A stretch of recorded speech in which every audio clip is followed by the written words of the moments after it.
Hello guys, welcome to my YouTube channel. എന്തൊക്കെയുണ്ട് വിശേഷം? സുഖമൊക്കെ അല്ലേ?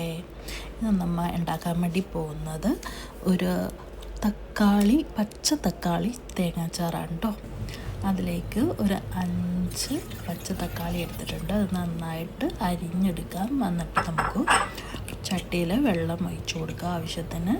എന്നിട്ട് ഒരു 5 പച്ചമുളകും കുറച്ച് മഞ്ഞൾപ്പൊടിയും പിന്നെ ഒരു ആവശ്യത്തിന് ഉപ്പും ചേർത്ത് നമുക്ക് നന്നായിട്ട് വേവിച്ചെടുക്കാം കേട്ടോ.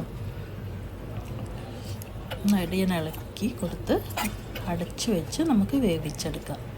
അതിനുശേഷം ഇത് നമുക്ക് അരക്കാനുള്ള തേങ്ങ എടുക്കാം.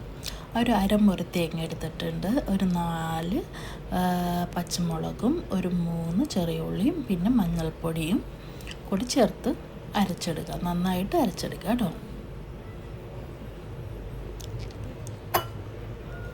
ആവശ്യത്തിന് വെള്ളം ചേർത്ത് അരച്ചെടുക്കാം. ഓക്കെ, നമ്മുടെ തക്കാളി വെന്ത് വന്നിട്ടുണ്ട്. ഇനി നമുക്ക് ഈ അരച്ച് വെച്ചേക്കുന്ന അരപ്പ് ഇട്ട് കൊടുക്കാം. നന്നായിട്ട് മിക്സ് ചെയ്തിട്ട് ഇത് തിളക്കണ്ട കേട്ടോ. ജസ്റ്റ് ഒന്ന് ആവി വന്നാൽ മാത്രം മതി.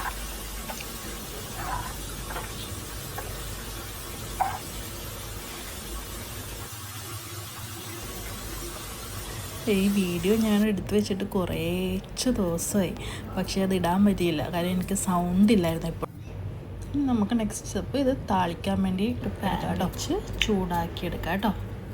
നന്നായിട്ട് ചൂടാകുമ്പോൾ നമുക്ക് വെളിച്ചെണ്ണ ഒഴിച്ച് കടുക് പൊട്ടിച്ച് വെളുത്തുള്ളിയല്ല ചെറിയ ഉള്ളിയും പച്ചമുളകും ഇട്ട് താളിച്ചിടുക അതിലേക്ക്. ഇപ്പോൾ എണ്ണ ഒഴിച്ച് കൊടുത്തിട്ടുണ്ട്. എണ്ണ ചൂടായതിന് ശേഷം നമുക്ക് കടുകിട്ട് കൊടുത്തിട്ടുണ്ട് കേട്ടോ. കടുക് നന്നായി പൊട്ടി വരുന്നുണ്ട്. ഈ പച്ചത്തക്കാളി ഞങ്ങളുടെ വീട്ടിലുണ്ടായതാണ് കേട്ടോ. നമുക്ക് ഉള്ളിയും കൂടി ചേർത്തിട്ടുണ്ട്. ഇനി പച്ചമുളകും ഇനി അത് നല്ലോണം ബ്രൗൺ കളറാവണ വരെയും വഴറ്റി കൊടുക്കുക കേട്ടോ. ഞാൻ പറയുന്നത് നമ്മുടെ മുറ്റത്തുണ്ടായ ഒരു തക്കാളിയാണ്. അപ്പോൾ ജസ്റ്റ് അതിനിപ്പോൾ ചൂടായോടെ, അപ്പോൾ ഇനി അത് ചീത്തായി പോകാൻ തുടങ്ങും. അപ്പോൾ അതിന് പഴയ പറിച്ച് ഇങ്ങനൊരു ചാറ് വെക്കാമെന്ന് ഓർത്ത് ഞാൻ ഫസ്റ്റ് ടൈമാണ് ഇത് ട്രൈ ചെയ്യുന്നത്. കൊള്ളാം, കുഴപ്പമില്ല കേട്ടോ. നല്ല ആവശ്യത്തിന് പുളിയും കാര്യങ്ങളൊക്കെ ഉണ്ട്. അപ്പോൾ ഇത് നന്നായിട്ട് ബ്രൗണായി വന്നിട്ടുണ്ട്. ഇനി നമുക്കത് തീ ഓഫ് ചെയ്തിട്ട് അതിലേക്ക് ഇട്ട് കൊടുത്ത് അടച്ചു വെക്കാം. ഇത്രേ ഉള്ളൂ. ഇത് സിമ്പിളായിട്ട് നമുക്ക് ഉണ്ടാക്കാൻ പറ്റുന്ന ഒരു ചാറാണ്. ഇനി എല്ലാവരും ട്രൈ ചെയ്ത് നോക്കണം കേട്ടോ. അപ്പോൾ ബൈ, താങ്ക്സ് ഫോർ വാച്ചിങ്.